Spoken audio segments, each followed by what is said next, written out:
우리 성도님들이 이렇게 아름답게 하나님을 전심으로 찬양하는 모습을 보면 사람도 감동이 되는데 하나님이 얼마나 기쁘시겠습니까? 어제 LA 콜로세움에서 굉장한 많은 군중이 모였습니다. 연 인원으로 치면 10만은 훨씬 넘을 겁니다. 스타디움이 오후에는 거의 다 찼다고 그러죠. 우리 한국 사람들이요, 새벽 기도에 강하다고 첫 시간을 주었습니다. 7시 조금 넘어서 시작이 되는데 먼저 한국 목사들 110명 단위에 올라오라고 해서 거길 이제 참석을 했습니다. 그런데 이게 웬일입니까? 우리 한 몇 분 안 되는 목사님들이 기도 인도를 하고 나머지는 이제 조별로 이렇게 나눠져서 제가 사조에 소속이 됐더라고요. 함께 기도를 하는데 임재가 너무 강력한 거예요. 물론 한두 분은 멀뚱멀뚱 보는 분도 계셨는데 저는 눈물이 흘러가지고 앞이 잘 보이질 않더라고요. 아주 임재 속에 강한 이 하나님을 만났는데요. 온 스타디움에 성령께서 운행하시는 것들이 온몸으로 다 느껴지는 거예요. 내려와서 스탠드 쪽에 그 본부석 가까운 데 앉았는데 비가 오락가락 했지 않습니까? 그 전체 진행자가 루잉글 목사거든요. 이분이 뭐 주여 삼창하는 건 기본이고요. 갑자기 무릎을 꿇자 그러더라고요. 제 아래쪽을 보니까 비가 와서 비가 조금 고였어요. 딱딱해요. 이거 꿇어야 돼? 순간 망설이다가 꿇었죠. 그랬는데요, 또 마음이 뜨거워지기 시작하는 거예요. 얼마나 감사하고 감격이 됐는지. 하나님, 이게 웬 은혜입니까? 언어와 종족과 문화가 다 다른 이 많은 하늘의 백성들이 이 자리에 함께 모인 것만도 은혜로운데 우리 하나님의 회복을 함께 간구할 수 있으니 너무 감격이 되더라고요. 그러다가 이번에는 순서가 조금 바뀌면서 옆 사람하고 짝기도를 하랍니다. 마침 제 옆에는 이제 흑인 자매님이 계셨어요. 나이는 한 40, 50대 되는 것 같아요. 어깨 동무 비슷하게 한 왼손을 제 어깨 쪽에 갖다 대고서 기도를 하는데 이게 웬일입니까? 손바닥에서 불이 나오는 거예요. 와, 그렇게 뜨거워요. 눈을 뜨고 싶은데 이게 도대체 사역자야 누구야? 목사한테, 이분이 사역자 같기도 한데 단지 제 몸에 손을 대고 기도했을 뿐인데 불이 제 몸에 들어오는 거예요. 너무 감사하더라고요. 끝나고 나서 얘기를 해줬어요. 자매님, 어떻게 자매님 손에서 불이 나오느냐? 그랬더니 형제도 그럴 테니까 나한테 기도 좀 하래요. 자기 보고. 저보고도 함께 기도했어요. 와, 하나님의 은혜가 감당이 되질 않더라고요. 시간. 그러고 나서 순서가 또 진행이 되면서 또 100여 명이 나왔어요. 나와서 센텐스 기도를 하는 거예요. 근데 너무 감동이 되는 거는 자기 나라 언어로 기도를 하는 거예요. 물론 뭐 히브리어나 뭐 독일어나 이런 것들은 뭐 불어 같은 건 조금 와닿잖아요. 알아듣는 건 중국어하고 한국어밖에 없어. 짧게 하는데 말 그대로 방언인 거예요. 여러 나라 여러 종족들이 나와서 짧게 하나님을 찬양합니다, 경배합니다, 막 난리가 나는데 야, 그렇게 터치가 되더라고요. 감동이 되는 거예요. 바로 그렇습니다. 바로 그 자리가 하나님이 기뻐하시고 치유가 일어나고 회복이 일어나고 화평케 되는 그런 자리 아닙니까? 근데 정신도 못 차리고 있는데 갑자기 어떤 카메라가 또 제 앞에 들이대면서 그래요. LA 비전교회 김대중 목사님, 지금 생방송 중인데 지금 이 상황을 한마디로 뭐라고 그러시겠습니까? 정리도 안 돼 있는데 그래서 느낀 그대로 말씀드렸어요. 예, 지금 이렇게 많은 종족들이 함께 예배하는 모습이 마치 우리가 마지막 날 하나님 앞에 갔을 때 그 허다한 흰옷 입은 수많은 무리가 하나님을 예배하는 장면 같습니다. 너무 감동입니다. 우리가 그런 날을 기대하지요. 우리 이 LA 땅뿐만 아니라 온 열방에 이 부흥의 물결이 온전히 나타났으면 참 좋겠습니다. 이렇게 마무리를 했는데요. 순서가 밤 10시까지 진행이 되는데 그렇게 다이나믹해요. 오기가 아쉽더라고요. 한 두세 시간 만에 돌아왔는데 와서도 유튜브에 보니까 라이브로 방송이 되잖아요. 여러분에게 다 많은 분에게 보냈는데 보셨나 모르겠습니다. 확인해 보니까 지금도 유튜브에 저장이 돼 있더라고요. 꼭 보세요. 몇 시간 됐냐면 16시간 됐더라고요. 대단하죠. 참 감사하죠. 여러분, 여기에서 하나님이 영광은 받으시지만 하나님의 기쁨이요, 그 자리에 얼마나 충만한지 아세요? 시편 133편 1절로 3절을 보면 하나님 말씀하십니다.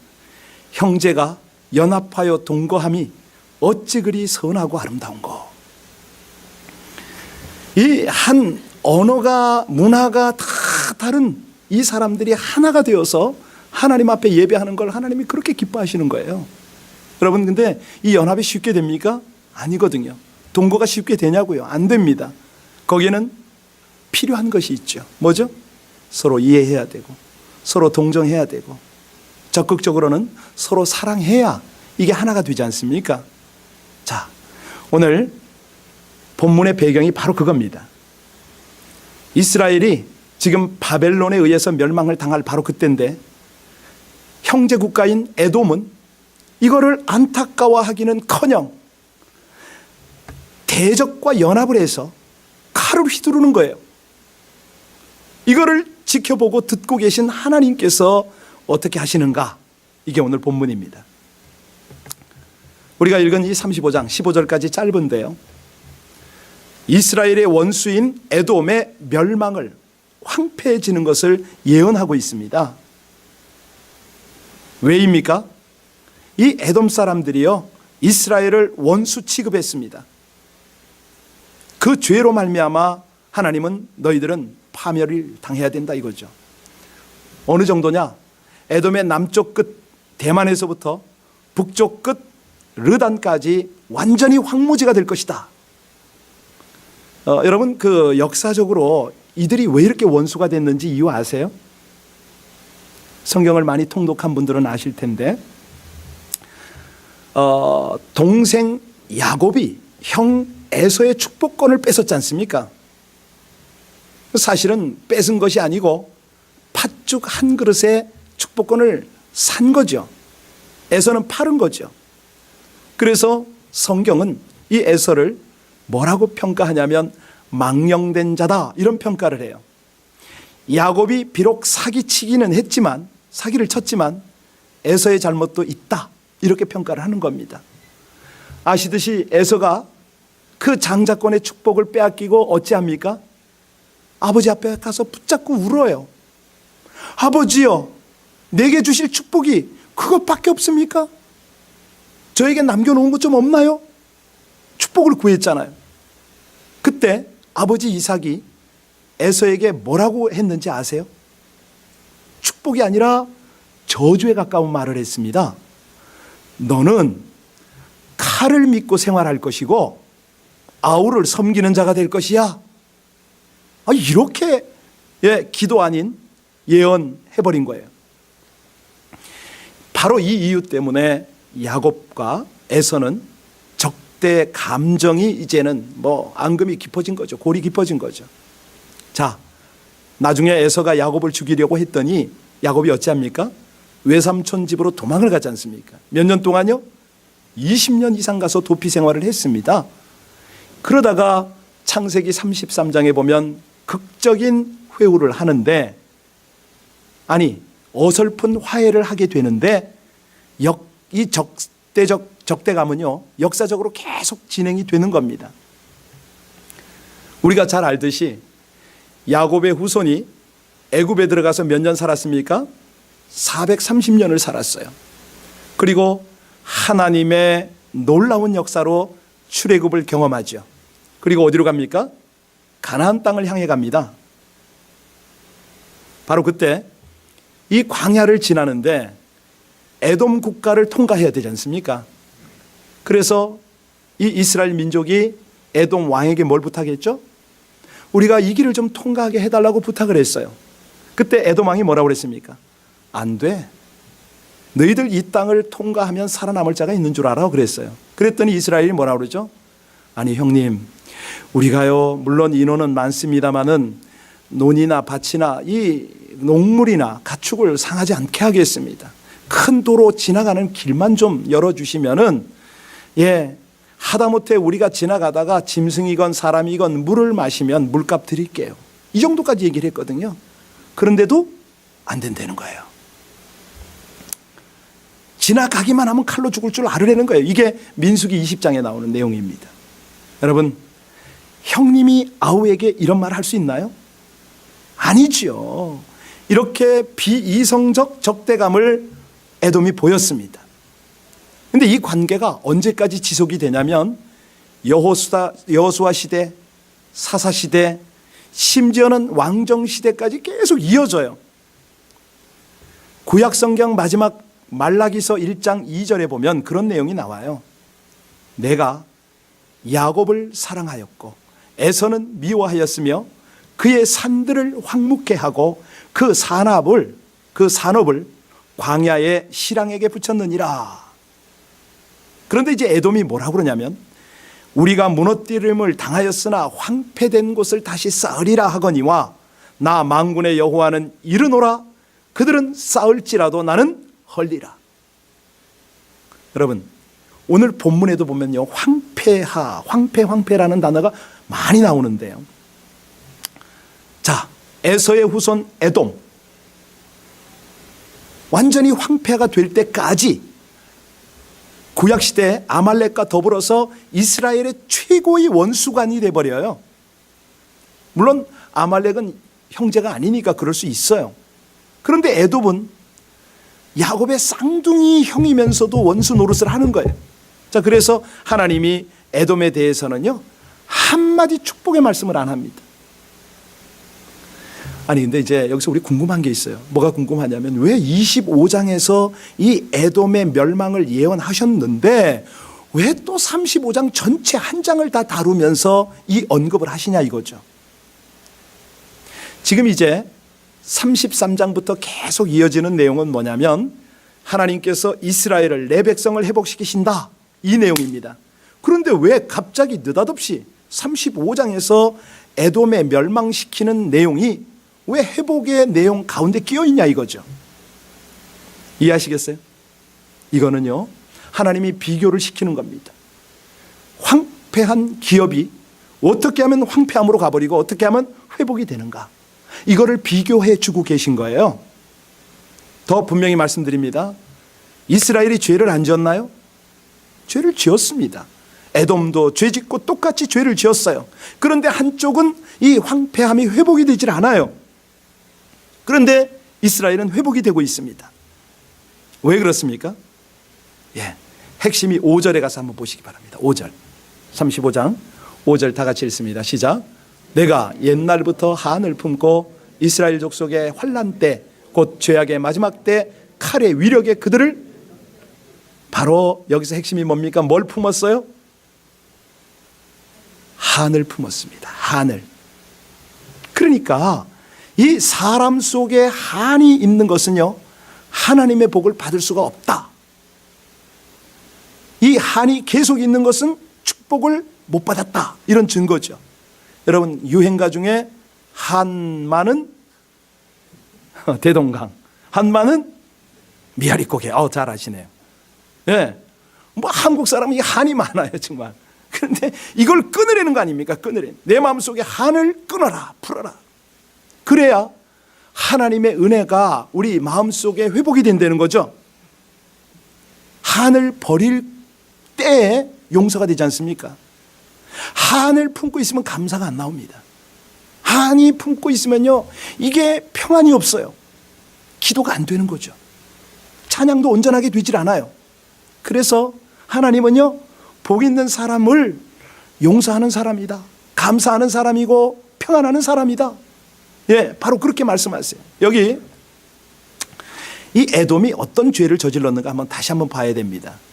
어떤 죄를 저질렀냐면요, 이스라엘 백성들이 예루살렘이 멸망이 되고 막 도망을 가잖아요. 그럴 때에 아니 이 도망하는 사람들을 붙들어서 바벨론에 넘겨주는 그런 죄를 저지른 거예요. 마치 탈북자가 넘어오면 다 끌어다가 도로 수용소에 집어넣고 북한 땅에 넘기는 그런 죄를 저지른 거예요. 오바댜 1장 12절로 14절 제가 읽어드리겠습니다. 내가 형제의 날 곧 그 재앙의 날에 방관할 것이 아니며 유다 자손의 패망하는 날에 기뻐할 것이 아니며 그 고난의 날에 내가 입을 크게 벌릴 것이 아니라 내 백성의 환난을 당하는 날에 내가 그 성문에 들어가지 않을 것이며 환난을 당하는 날에 내가 그 고난을 방관하지 않을 것이며 환난을 당하는 날에 내가 그 재물에 손을 대지 않을 것이며 사거리에 서서 그 도망하는 자를 막지 않을 것이며 고난의 날에 그 남은 자를 대적에게 붙이지 않을 것이니라. 이게 무슨 말이에요? 한마디로 이 이스라엘 백성들이 어려움을 당하는데 물건 훔쳐오고 그 적국에다가 사람 붙잡은 사람 넘겨주고 이 못된 짓을 다 한 거예요. 한마디로 야비한 죄를 저질렀습니다. 여러분, 성경은요 그냥 넘어가는 법이 없습니다. 죄도 구분을 해요. 죄 중에 가장 악한 것은 야비한 죄다. 하나님이 이렇게 말씀하십니다. 야비하고 비인간적인 죄를 하나님은 고약하게 여기세요. 큰 심판을 내리는 거죠. 요즘 말로 하면은요, 약자의 임금을 착취하는 것, 또 연로하고 연약한 사람을 중노동시키는 것, 정말 생활이 다급해서 전당물을 맡겼는데 아주 그냥 엄청난 폭리를 취하는 것. 자, 오늘 본문을 보면요, 에돔은 이스라엘과 유다가 망해서 그것이 내 차지가 됐다 되게 좋아해요. 10절 한번 볼까요? 10절을 보면은 이 내용이 나오는데 뭐라고 그러는가? 우리 10절 말씀, 파워포인트가 안 뜨니까 성경 다 같이 10절 읽겠습니다. 시작. 내가 말하기를 이 두 민족과 두 땅은 다 내 것이며 내 기업이 되리라 하였도다. 그러나 여호와께서 거기에, 여기 두 민족과 두 땅이 무엇을 말합니까? 이스라엘과 유다를 말하는 거죠. 그렇습니다. 예, 아우의 불행으로 인한 형님의 행복이다, 뭐 이렇게 이 해석을 할 수가 있는데요. 근데 이 마음 쓰는 거를 하나님이 보고 듣고 계셨다 이 말입니다. 너희들이 그렇게 어떤 쾌제를 불러? 그것이 어떤 짓인지 아느냐 이거죠. 하나님을 대적한다. 13절 한번 볼까요? 13절을 보면 와, 이들이 하는 말을 하나님이 다 들으세요. 자, 시작. 너희가 대적하여 입으로 자랑하며 나를 대적하여 여러 가지로 말한 것을 내가, 그렇습니다. 그러니 하나님께서 그 오늘 4절, 6절, 9절에 보면요, 너희들 영원히 일어나지 못하게 할 거다 이 말씀을 하시잖아요. 그러니까 사람이 죄를 지어도요, 다른 사람을 괴롭히는 죄를 지으면 하나님은 그 가정과 후손을 심판하시고 일어나지 못하게 할 것이다 이렇게 말씀하십니다. 여기 에돔은요, 느부갓네살 왕에게 나중에 결정타를 먹어요. 그리고 알렉산더 대왕에게 정복을 당합니다. 그뿐만이 아니죠. 이 에돔에 남은 자손들이 좀 있었는데 그 자손들이요, 하스모니안 왕조 때 와가지고는 다 할례를 받고 이스라엘로 다 편입이 돼버려요. 무슨 말이냐면 에돔 족속의 씨가 다 없어져 버렸어요. 정체성 다 없어졌어요. 역사의 무대로 완전히 사라진 거죠. 자, 오늘 이 내용을 가만히 보면서 우리가 깨달아야 되는 게 있습니다. 그게 뭐냐면 에돔도 그렇고 이스라엘도 그렇고요, 모두 죄를 지었다는 거, 함께 심판을 받았다는 거. 그런데 에돔은 이 황폐함이 완전히 멸망으로 가버렸고 이스라엘은 이 황폐함에서 회복이 되었다. 이걸 우리가 놓쳐서는 안 되는 거죠. 오늘 에스겔서 35장이 에돔 멸망의, 이 영원한 멸망의 예언장이다 이렇게 할 수 있다면, 이제 내일부터 보게 되는 36장은요 이스라엘이 황폐한 상황에서 이제 회복되는 내용을 우리가 쫙 보게 됩니다. 37장 가면 마른 뼈가 살아나잖아요, 그렇죠? 47장에 가면 무슨 일이 벌어집니까? 성전에서 막 은혜가 흐르잖아요, 이런 거. 예. 자, 에돔이요, 여기서 우리가 놓치면 안 되는 것, 내가 여호와인 줄 알리라 이 말씀, 이게 이제 중요한데요. 우리가 여기서 이 말씀을 들으면서 차이점을 살펴야 됩니다. 자, 이게 도대체 왜 이렇게 황폐함이 극과 극으로 차이가 나느냐, 그 차이의 원인이 뭐냐, 이거를 바울 사도가요 신약에 와서 고민하다가 아마 깨달았나 보죠. 로마서 9장 11절로 13절에 분명한 답을 제시합니다. 로마서 9장 11절로 13절에 그 답을 제가 한번 읽어드리겠습니다. 그 자식들이 아직 나지도 아니하고 무슨 선이나 악을 행하지 아니한 때에 택하심을 따라 되는 하나님의 뜻이 행위로 말미암지 않고 오직 부르시는 이로계로 말미암아 서게 하려 하사 리브가에게 이르시되 큰 자가 어린 자를 섬기리라 하셨나니 기록된 바 내가 야곱은 사랑하고 에서는 미워하였다 하신과 같으니라. 여러분, 이게 무슨 얘기인지 이해하셔야 됩니다. 좀 어렵지만 분명히 아셔야 돼요. 이게 뭐냐면 야곱과 에서, 이들은 선악간의 차이가 없어요. 모두 죄인입니다. 그런데 하나님은 이들이 태어나기도 전에 주권적 은혜로 야곱을 택하시고 에서는 택하지 않았다, 이렇게 말씀하셨어요. 야곱에게는 복을 주기로 하셨고 이 에서에게는 복을 주시지 않기로 했어요. 자, 그러면 우리 청년들은 여기서 문제 제기를 해야 돼. 아니, 하나님이 어떻게 그럴 수가 있냐고, 불공평한 거 아니냐고, 태어나기도 전에 그들이 뭘 안다고. 바울은요, 이런 고민을 한 것 같아요. 뭐라고 우리에게 알려주냐면 하나님은 불의가 없다, 이렇게 정의를 내리고 있어요. 하나님이 왜 야곱에게만 은혜를 주시느냐? 사실 이거는요, 우리 속에 무슨 질문이냐면 하나님 왜 이렇게 공의롭지 않으세요? 공평하셔야죠, 이런 질문이거든요. 그렇죠? 자, 그러면 이제 지금부터 여러분에게 설명을 할 테니까 들어보시기 바랍니다. 여러분, 하나님이 공의를 행하면 어떻게 될까요? 야곱도 물론이고 에서도 다 지옥 가야 되잖아요. 아멘입니까? 하나님의 공의 앞에 아무도 살아남을 사람이 없어요. 에돔도 멸망해야 되고 이스라엘도 멸망해야 돼요. 자, 다시 말합니다. 우리가 어떤 사람이 저렇게 어려움 당하는데 하나님 이거 공평하지 않잖아요, 이 말은 뭐냐면 물귀신 작전이에요. 같이 죽자는 거예요 지금. 네. 여러분, 야곱도 은혜 못 받게 해 주십시오, 뭐 이런 얘기라니까요. 여러분, 야곱과 에서 누가 더 낫다고 할 수 없다고 그랬습니다. 하나님은 선악간의 차이를 따라 은혜를 주신 분이 아닙니다. 두 사람이 태어나기 전에 이미 야곱에게 은혜를 주신 거예요. 여러분, 다시 한번 질문할까요? 은혜라고 해서 다 줘야 됩니까? 아니잖아요. 주시는 분의 마음이잖아요. 하나님이 꼭 야곱에게 은혜를 주실 의무가 있습니까? 그렇죠. 없다고 그래야죠. 하나님이 여러분에게 은혜 주실 의무가 있냐고요? 있습니까? 이걸 깨달으셔야 됩니다. 지금 야곱과 에서의 이야기가 아니고 저와 여러분의 이야기예요. 하나님이 우리에게 은혜 주실 의무가 있냐고요? 다시 말합니다. 여러분과 제가 하나님의 은혜 받을 자격이 있냐고요? 분명합니까? 없습니까? 예, 그렇습니다. 하나님은 우리에게 은혜 주실 의무가 없고 우리는 하나님께 은혜 받을 자격도 없습니다. 그런데 하나님이 주시는 겁니다. 그런데 주시는 거예요.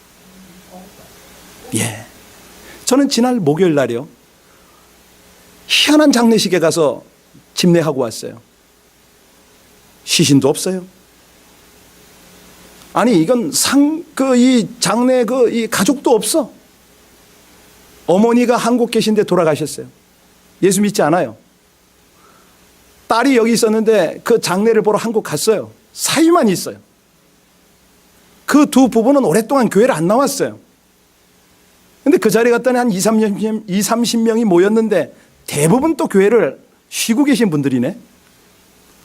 하하, 여기에 목사가 부름을 받고 가서 장례 예배를 인도한 거예요. 여러분, 어떤 기분이겠어요?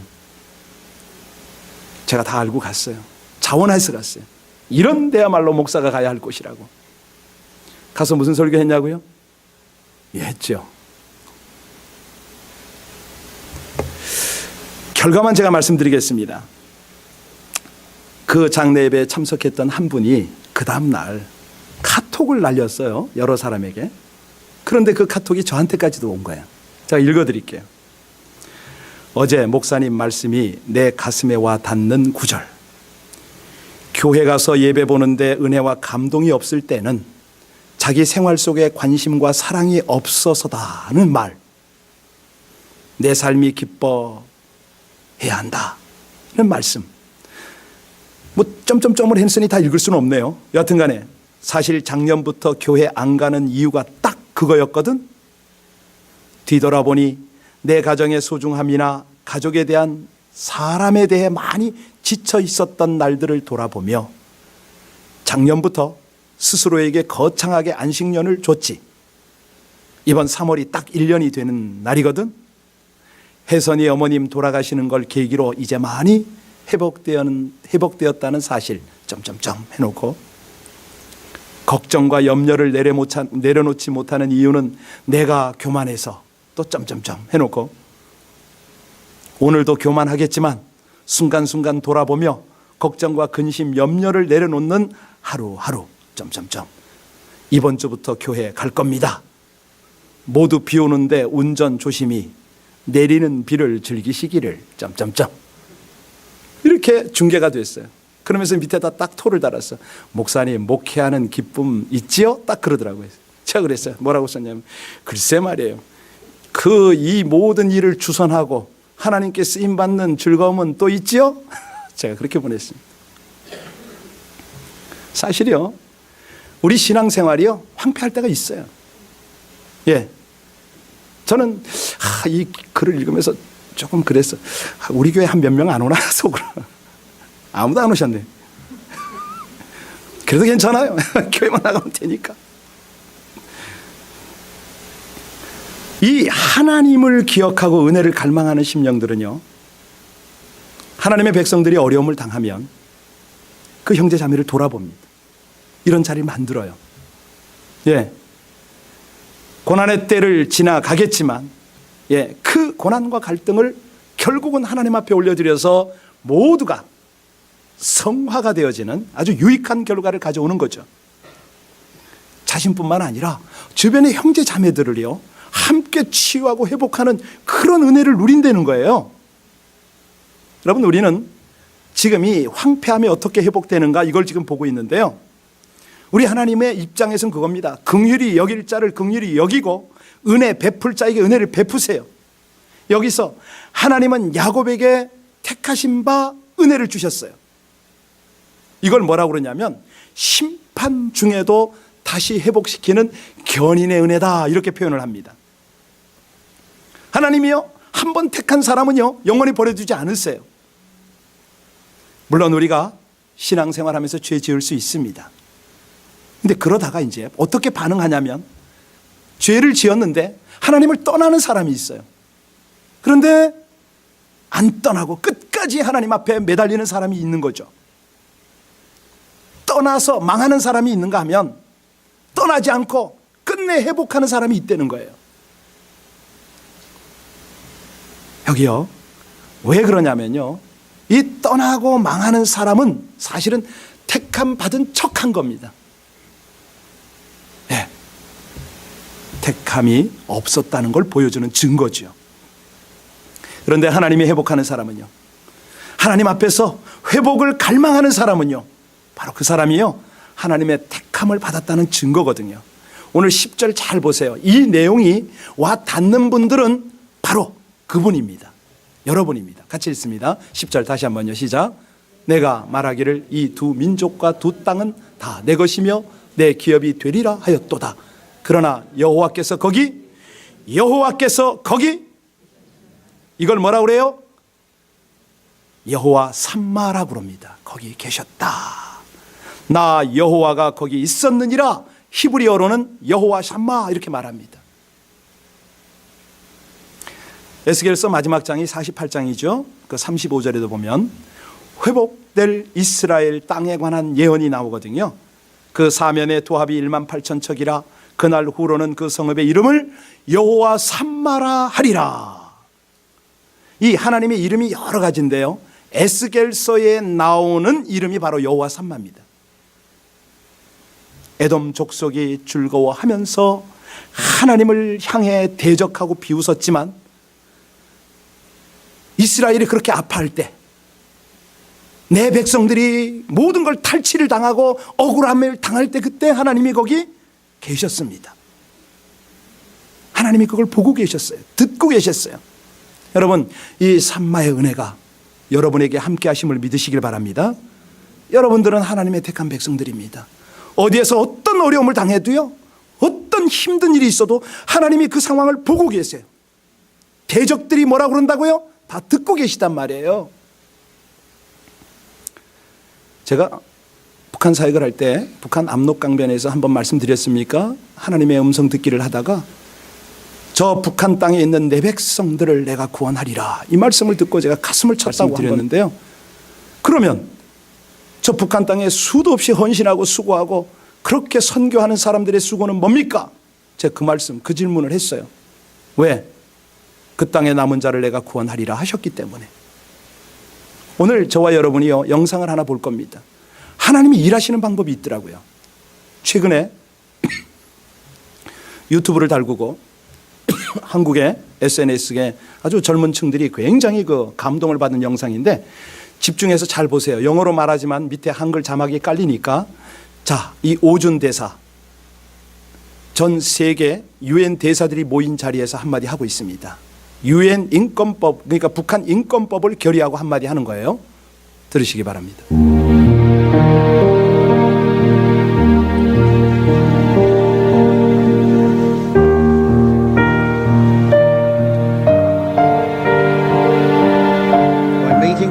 Recognizes that the dangerous threat to international peace.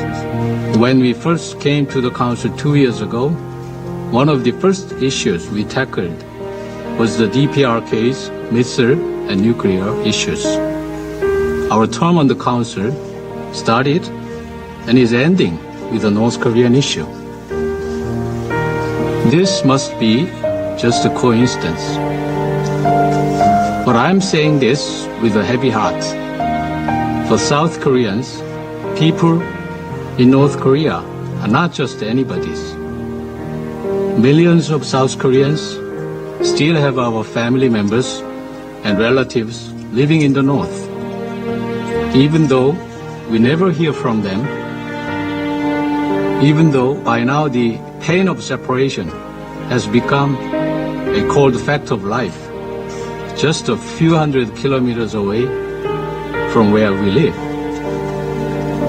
We cannot read what is described in the COI report without it breaking our hearts.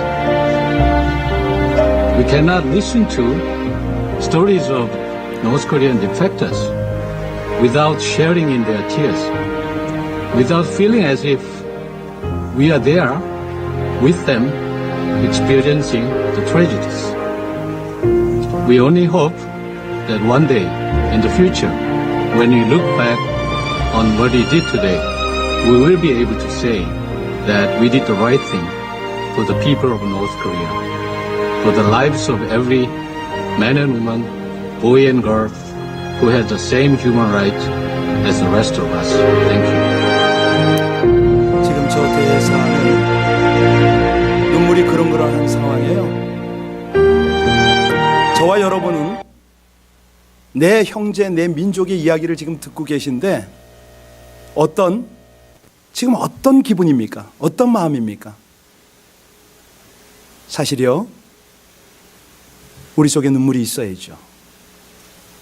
남의 나라 대사도 우는데 우리는 한 동족인데 아무 감각이 없다? 사실은 이 설교를 듣고 있는 영혼이 어떤 영혼인지 잘 모르죠. 최소한 감동은 있어야 됩니다. 이 오준 대사가요, 나중에 북한 제재 결의법이 통과되는 현장에서 또 한마디를 했어요. 지금처럼 영어로 쭉 연설하다가 양해를 구하고 한마디를 하더라고요. 내가 한국말로 한마디만 좀 해도 되겠느냐고. 북한을 향해서 한마디 하는 거예요. 그 대사가 뭐냐면 북한 정부에게 이제 그만 좀 하세요. 그 한국말을 하고 계속 말을 이어가는 거예요. 언제 미국이 한국이 당신 나라 침략한다고 그랬느냐? 내 동족들 그만 괴롭혀라. 그만 좀 고생 좀 시켜라. 이 말이죠. 이쯤 되면 저는 이 오준 대사가 크리스천인지 아닌지는 잘 몰라요. 그분이 크리스천인지를 한번 찾아보려고 애를 좀 썼는데 알아낸 게 뭐냐면 그분의 어머니가 개성분이더군요. 그 장인께서 함경도 출신이더라고요, 보니까. 아마 그래서 저런 어떤 인성과 감성이 있었나 봅니다. 그런데 저는 결론을 그렇게 내립니다. 오준 대사, 당신은 유엔 대사가 아니고 하나님의 대사요. 하나님의 마음이 거기 있잖아요. 그렇죠? 여러분, 우리 하나님의 심판은요 1.1에게 오판이 없습니다. 조금의 오차가 없어요. 하나님이 다 기억하고 다 보고 듣고 계세요. 억울하세요? 하나님이 다 아신다니까요. 심판은 하나님의 몫이 아닙니까? 우리가 할 일은요 연합하는 겁니다. 내 사랑하는 형제, 허물 많고 연약한 그들을 보듬어 주는 것이죠. 용서하고 함께 가는 것이죠. 우리 교회가 연약합니다. 미련합니다. 그래서 어떤 때는 세상보다 더 악하다는 말도 듣기도 해요. 그런데 여러분 아시잖아요. 교회가 그렇게 많이 무너졌다 일어났다 하고 뭐 그러지만은 결코 망하지 않잖아요. 끝까지 가잖아요. 왜? 교회가 잘나서가 아니고요, 여호와 삼마의 하나님이 함께 계시기 때문이에요. 우리에게 중요한 것이 있습니다. 하나님이 당신 사랑하는 가족들을 끝까지 회복시키고 싶어 하신다는 거죠. 회복하셔야 됩니다.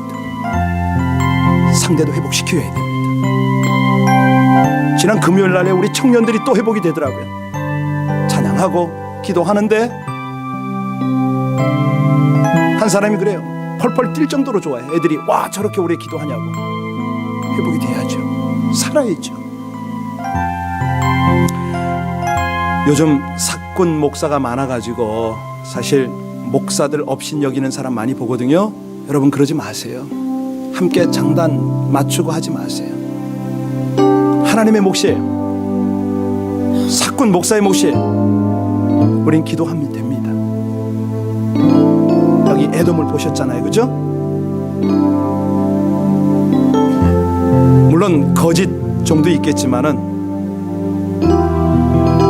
함부로 없이는 없임 여겨가지고는요 나중에 크게 되질 못합니다. 그 사람 그렇게 행동하는 거 하나님이 다 보고 듣고 계시잖아요. 그냥 맡기세요. 맡기시고요. 예, 우리는 우리에게서 빼앗을 수 없는 영생을 가지고 하나님하고 막힘이 없는 교제를 해야 되겠습니다. 하나님이 아름답게 보는 게 뭐라고요? 서로 연합하고 동거하는 겁니다. 아름답게 함께 가는 거고 부족한 부분은 함께 이해하고 용서하고 끌어안아주는 거죠. 혹시라도 이 이민자의 생활 가운데 여러 가지 이유로 아픔을 당하고 어려움을 당하는 그런 지체들 봅니까? 더 많이 기도해 주세요. 오늘 말씀 생각하면서 우리 함께 다 같이 기도할 때 하나님 다시 한번 저희들 깨닫습니다. 하나님이 가장 아름답게 보시는 사랑 안에서 연합하고 동거하는 것, 서로 용서하고 이해하고 겸손하게 서로를 세워주는 것, 이 일을 위하여 우리 하나님 앞에 나갈 텐데 하나님 어떠한 황폐함 중에서도 회복하시는 하나님을 경험하게 하여 주옵소서. 여호와의 삼마, 그 여호와 삼마의 하나님을 우리 가정과 우리 교회와 우리 국가와 이 땅 가운데 아름답게 섬길 수 있도록 아버지 하나님, 우리 하나님을 기억하고 날마다 우리가 회복되어지는 은혜를 사모하며 기도하게 하여 주옵소서. 우리 간절히 하나님 앞에 기도 올리겠습니다.